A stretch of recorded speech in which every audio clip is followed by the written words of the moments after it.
একটা ছোট গ্রামে থাকত রাইহান নামে একটা ছেলে। রাইহানের জীবনটা খুব সহজ ছিল না।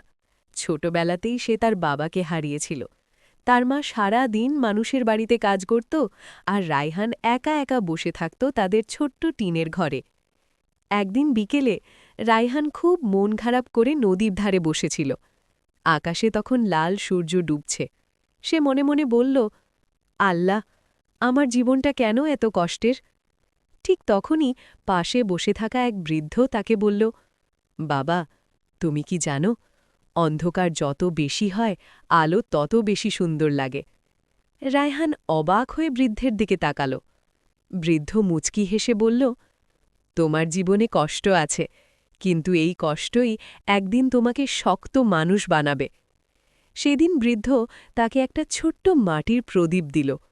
বলল, যখন মন খারাপ হবে এটা জ্বালিয়ে দিও, মনে করবে তোমার ভেতরেও একটা আলো আছে। রায়হান সেই প্রদীপটা বাড়িতে নিয়ে গেল।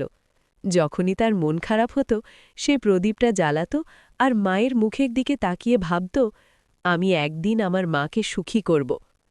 বছর কেটে গেল। একদিন সেই রায়হান বড় হয়ে গ্রামের একজন শিক্ষক হল।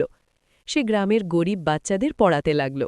কেউ বই কিনতে পারত না, রায়হান নিজের টাকায় বই এনে দিত।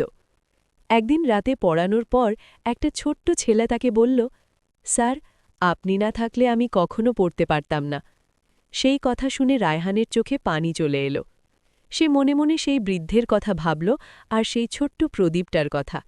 সে বুঝল তার নিজের জীবনের কষ্টই আজ অনেক মানুষের জীবনে আলো হয়ে জ্বলছে। সেদিন রাতে রায়হান আকাশের দিকে তাকিয়ে হাসল। মনে মনে বলল, হয়তো জীবন আমাকে কষ্ট দিয়েছিল, কিন্তু সেই কষ্টই আমাকে অন্যের জীবনের আলো বানিয়ে দিয়েছে। শিক্ষা: জীবনে যতই কষ্ট আসুক, মনে রাখবে, অন্ধকার কখনো স্থায়ী না। কোথাও না কোথাও তোমার জন্য একটা আলো অপেক্ষা করে।